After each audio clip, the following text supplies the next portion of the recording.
Hello दोस्तों, कैसे हो सभी लोग। आज एक बार फिर हम आपके लिए 10 टेस्ट क्वेश्चंस की सीरीज चल रही थी, उसको एक बार लेकर फिर हाजिर हुए हैं। आज का हमारा पहला क्वेश्चन रहेगा, बिजली के चमकने से वातावरण में किस अधातु के ऑक्साइड बनते हैं। अंग्रेजी में बात करें तो which non metallic oxide are formed during the thundering of light. जैसे ही वातावरण में या आसमान में बिजली चमकती है तो कौन से ऑक्साइड्स आपके सामने बनने वाले हैं। तो एक बात याद रखना आप, हमें पता है कि वातावरण में सर्वाधिक गैस कौन सी होती है, तो हमारा आंसर होता है नाइट्रोजन, जो 78% होती है। मतलब वातावरण में 78% नाइट्रोजन पाई जाती है। तो जब भी बिजली चमकेगी तो हम क्या कहते हैं कि नाइट्रोजन जो होती है उसमें 2 नाइट्रोजन परमाणु आपस में एक त्रिबंध द्वारा जुड़े होते हैं, और इस त्रिबंध के तोड़ने के लिए जो ऊर्जा होती है वो हमें ज़्यादा रिक्वायरमेंट होती है, इसलिए हम बोलते हैं कि इसकी बंध ऊर्जा का मान क्या होता है, ज़्यादा होता है। इसीलिए जब वातावरण में बिजली चमकती है तो बिजली चमकने पर नाइट्रोजन और नाइट्रोजन के बीच के जो बंध हैं वो टूट जाते हैं और वो ऑक्सीजन से क्रिया कर लेती है। और जब नाइट्रोजन ऑक्सीजन से क्रिया करेगी तो हमारे पास नाइट्रोजन का कोई भी ऑक्साइड बन सकता है। हो सकता है कि वो NO हो सकता है कि वो NO2 हो सकता है कि वो नाइट्रस ऑक्साइड हो। मतलब नाइट्रोजन का कोई भी ऑक्साइड बन सकता है। तो हम क्या कहेंगे कि वातावरण में बिजली के चमकने से कौन सा ऑक्साइड बनेगा, नाइट्रोजन के ऑक्साइड बनेंगे। तो हमारा आंसर क्या हो जाएगा, नाइट्रोजन। अब अगर आप में से कोई ये सोच रहा हो कि सल्फर का नहीं होगा क्या, तो सल्फर क्या होता है, पेट्रोलियम पदार्थों में मिलता है, और पेट्रोलियम पदार्थों के जलने से जो बनता है वो सल्फर के ऑक्साइड होते हैं। ये भी बहुत ज़्यादा इंपॉर्टेंट पॉइंट है, मैं एक बार वापस से रिपीट कर रहा हूँ इस चीज़ को, ध्यान से सुना इस पॉइंट को। हमने क्या कहा कि वातावरण में अगर बिजली चमकती है तो नाइट्रोजन के ऑक्साइड बनते हैं।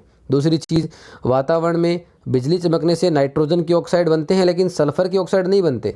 सल्फर के ऑक्साइड जो हमारे पास पेट्रोलियम पदार्थ होते हैं उनके जलने से बनते हैं। तीसरी चीज़, एक प्रश्न आता है कि अम्लीय वर्षा जो होती है, एसिडिक रेन जिसे अपन बोलते हैं, एसिड रेन बोलते हैं, उस अम्लीय वर्षा का कारण क्या होता है। तो हमारे पास आंसर क्या होगा, सल्फर और नाइट्रोजन के ऑक्साइड होते हैं। क्या होते हैं, सल्फर और नाइट्रोजन के ऑक्साइड। दूसरा प्रश्न आज का ये है कि अक्रिय गैसों की इलेक्ट्रॉन बंधुता का मान कितना होता है। इंग्लिश में बात करें तो electron affinity value for the inert gases. तो हम क्या जानते हैं कि इलेक्ट्रॉन बंधुता का मतलब क्या होता है। कोई भी हमारे पास जो परमाणु होता है उस परमाणु के बाह्यतम कोश में अगर हम कोई इलेक्ट्रॉन ऐड करना चाह रहे हैं तो इलेक्ट्रॉन ऐड करने के दौरान जो भी ऊर्जा में परिवर्तन होता है वो आपका इलेक्ट्रॉन बंधुता कहलाता है। अब हम कह रहे हैं कि अक्रिय गैसें जो होती है उनका तो ऑक्टेट क्या होता है, पहले से फुलफिल होता है, 2,8 होता है। तो हम क्या कहेंगे कि अक्रिय गैसों की इलेक्ट्रॉन बंधुता का मान क्या होता है, अधिक होता है। और अधिक होने का मतलब देखो यहाँ पे क्या होगा, लो, हाई, ऋणात्मक और धनात्मक। तो अक्रिय गैसों की इलेक्ट्रॉन बंधुता का मान हमारे पास धनात्मक होता है। हमारे पास इसका आंसर क्या हो जाएगा, धनात्मक हो जाएगा। वैसे एक बात अगर अपन कहें तो अकेली गैसों में इलेक्ट्रॉन ना तो आप जोड़ सकते हैं आसानी से, ना इलेक्ट्रॉन वहाँ से निकाल सकते हैं। इसीलिए हम क्या कहते हैं कि इलेक्ट्रॉन जो अकेली गैस होती है उनकी इलेक्ट्रॉन बंधुता का मान सामान्यतः क्या होता है, 0 के इक्वल होता है, या कई बार क्या होता है किसी के लिए धनात्मक भी हो सकता है। तो आंसर क्या है हमारे पास में से धनात्मक आएगा। अमोनिया जल एवं यूरिया का अणुभार क्रमशः है, molecular weight of NH3 H2 and urea. तो हमें सबसे पहले इनका क्या पता होना चाहिए, अणुसूत्र पता होना चाहिए। अमोनिया को हम कैसे लिखते हैं, NH3 से रिप्रेजेंट करते हैं, NH और 3। हमारे पास जल होता है उसका फॉर्मूला क्या होता है, H2O होता है। और हमारे पास यूरिया का फॉर्मूला हम अच्छे से जानते हैं, NH2CO NH2 होता है। हमें इनका अणुभार याद करना है। तो सबसे पहले हम अमोनिया की बात कर लेते हैं। अमोनिया में नाइट्रोजन का परमाणु क्रमांक 7 होता है, परमाणु भार कितना होता है, 14 होता है। हाइड्रोजन का परमाणु भार 1 होता है। यहाँ पे 3 हाइड्रोजन परमाणु है तो 14 नाइट्रोजन का हो गया और 3 हाइड्रोजन का, टोटल कितना हो गया, 17। एक ऑप्शन आपके पास तीसरा आ रहा है और एक ऑप्शन आपके पास से दूसरा आ रहा है। जल की बात कर लेते हैं। ऑक्सीजन का परमाणु क्रमांक कितना होता है, 8 होता है, लेकिन परमाणु भार कितना होता है, 16 होता है। यहाँ पे 2 हाइड्रोजन के परमाणु आ रहे हैं तो 16 और 2 कितना हो गया, 18। ये वाला भी ऑप्शन दूसरे और तीसरे दोनों में आ रहा है।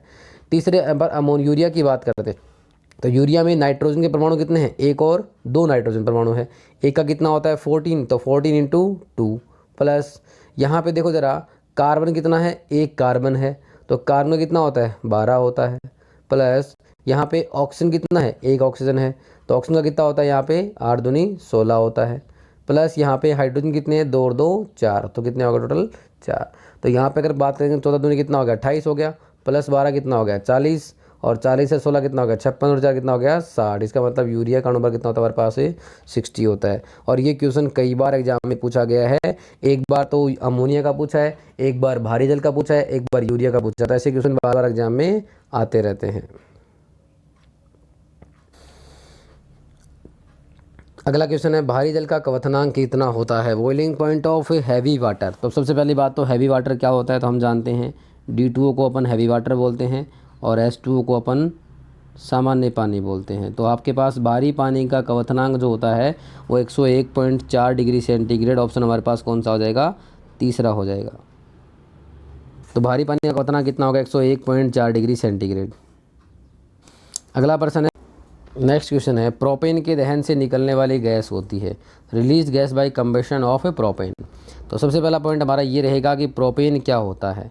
तो अगर हम बात करें कि अगर आपके पास एक कार्बन है तो एक कार्बन के लिए अपन मैथ वर्ड यूज करते हैं, अगर 2 कार्बन है तो हम एथ वर्ड यूज करते हैं, और अगर 3 कार्बन है तो हम प्रॉप यूज करते हैं।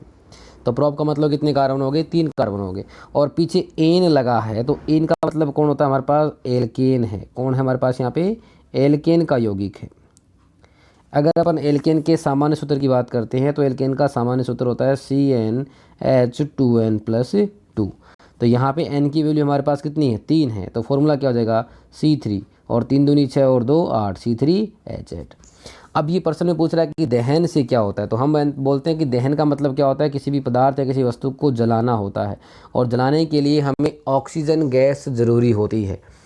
जब भी कोई हाइड्रोकार्बन, देखो ये हमारे पास C3H8 क्या है, हाइड्रोकार्बन है। और हम अक्सर हाइड्रोकार्बन उनको बोलते हैं जो हाइड्रोजन और कार्बन से मिलके बने होते हैं। तो अगर आप किसी भी हाइड्रोकार्बन का कंप्लीटली या पूर्णतया दहन करवाते हैं तो हमारे पास CO2 और जल उत्पाद के रूप में बनता है। तो यहाँ पे इसमें ऑप्शन देखो, आप यहाँ पे आप एक बार ऑप्शन देखो, ऑप्शन में क्या, यहाँ पे एक तो CO2 है, एक H2O लिखा हुआ है जल वाष्प के रूप में, एक CO2 और हाइड्रोजन लिखा हुआ है, एक CO2 और एक CO। तो इसमें पहली बात तो क्या है कि संपूर्ण दहन से या संपूर्ण दहन से CO2 निकलती है और साथ में क्या निकलता है, जल वाष्प। तो आंसर क्या हो जाएगा आपका, डी हो जाएगा। अगला प्रश्न है सूर्य की अल्ट्रावायलेट विकिरणों से बचाने वाला कांच कौन सा होता है। तो सूर्य की अल्ट्रावायलेट किरणें होती हैं वो क्या होती हैं, उच्च ऊर्जा वाली किरणें होती हैं। और ये उच्च ऊर्जा वाली किरणें क्या होती है, जैसे हमारी आंखों के संपर्क में आएंगी तो आंखों की रोशनी को ख़राब कर सकती है, आंखों की रोशनी को हटा सकती है। तो हमने कहा कि इस अल्ट्रावायलेट किरणों से बचाने के लिए हम जो चश्मा पहनते हैं उस चश्मा में कांच होता है, क्रुक्स कांच होता है। और इस क्रुक्स कांच में एक इंपॉर्टेंट चीज़ होती है, सीरियम ऑक्साइड की परत पाई जाती है, CeO2 की परत मिलती है। और ये सीरियम ऑक्साइड की परत क्या करती है, अल्ट्रावायलेट किरणों को वापस से परावर्तित कर देती है, मतलब ये इसको पार नहीं होने देती। तो हमारा आंसर क्या हो जाएगा, क्रुक्स कांच जो है वो अल्ट्रावायलेट किरणों से बचाने का काम करता है। और ये एग्जाम में कई बार पूछा जा चुका है। अगला प्रश्न है पानी में सर्वाधिक घुलनशील गैस कौन सी होती है, most soluble gas in the water. तो अक्सर हम ये चीज़ सोचते हैं तो हमारे पास दिमाग में एक ऑप्शन आता है, अगर हमने ऐसा कोई प्रश्न पढ़ा नहीं है कि पानी में सर्वाधिक घुलनशील गैस होती कौन सी है, तो हमारे पास में सोडा वाटर ऑप्शन में आता है। हम सोचते हैं कि यार CO2 होगी तो हमेशा हर किसी में घुली होगी, तो सर्वाधिक घुलनशीलता CO2 की होती है, लेकिन ऐसा नहीं है। हम क्या देखते हैं कि सर्वाधिक घुलनशीलता अमोनिया गैस की होती है, और अमोनिया के बाद HCl होता है। पहले नंबर पे अमोनिया, दूसरे नंबर पे HCl होता है, तीसरे नंबर पे SO2, और फिर चौथे नंबर पे कौन होता है आपकी, CO2 होती है। तो सबसे ज़्यादा घुलनशील गैस कौन सी होती है आपकी, अमोनिया होती है। इंपॉर्टेंट है, याद रखना।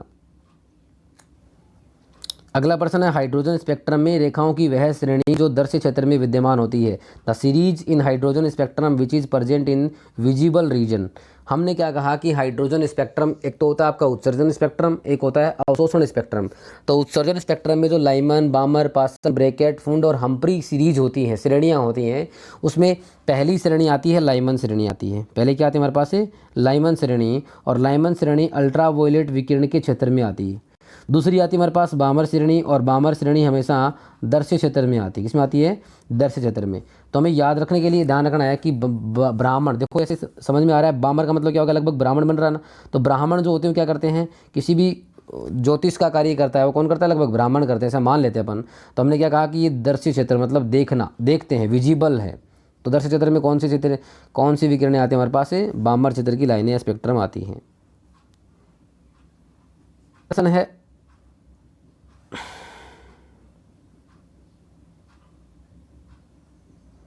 अगला प्रश्न है उत्कृष्ट गैसों की संयोजकता कितनी होती है। तो हम जानते हैं उत्कृष्ट गैस बोलो या नोबल गैस बोलो या फिर अकेली गैस बोलो, उनकी संयोजकता क्या होती है, सामान्यतः 0 होती हैं। उनका अष्टक पूरा होने के कारण वो किसी के साथ क्रिया नहीं करती है, इसलिए आंसर क्या हो जाएगा इसका, सी हो जाएगा 0। इंपॉर्टेंट क्वेश्चन है, निम्न में से किसके सबसे अधिक विसरण की दर होगी।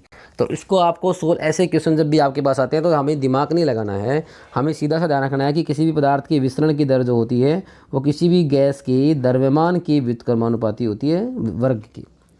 हमें यहाँ पे वर्ग से भी कोई मतलब नहीं है, हमें केवल इतना देखना है कि जिस गैस का द्रव्यमान ज़्यादा होगा उस गैस की विसरण की दर कम होगी, और जिस गैस का द्रव्यमान कम होगा उस गैस की विसरण की दर क्या होगी, ज़्यादा होगी। तो हमें पता है ऑक्सीजन का अणुभार कितना होता है, 16 दूनी 32 हो गया। अगर अपन यहाँ पे बात करें CO2 की, तो ऑक्सीजन का कितना हो गया हमारे पास 32, CO2 का कितना हो गया 44, और अमोनिया की बात करें तो कितना हो गया 17, और अगर नाइट्रोजन की बात करें कितना हो गया 28 हो गया। तो आप मुझे ये बताओ कि इसमें से द्रव्यमान का मान जो है R जो होता है वो द्रव्यमान के इन्वर्स होता है। तो द्रव्यमान का मान जिसका सबसे कम होगा उसका विसरण क्या होगा, सबसे ज़्यादा होगा। तो ज़रा बताओ यहाँ पे सबसे कम द्रव्यमान किसका है, अमोनिया गैस का है। तो यहाँ पे सर्वाधिक विसरण की दर किसकी होगी, अमोनिया की होगी। जिसका द्रव्यमान सबसे कम होता है उसका विसरण सबसे ज़्यादा होता है। तो आज के लिए इतना ही दोस्तों, हम अगले पेपर में या पेपर नंबर 6 में वापस मिलेंगे इन्हीं इम्पोर्टेंट 10 क्वेश्चंस के साथ। तब तक आप अपनी पढ़ाई को कंटिन्यू रखें। जय हिंद दोस्तों।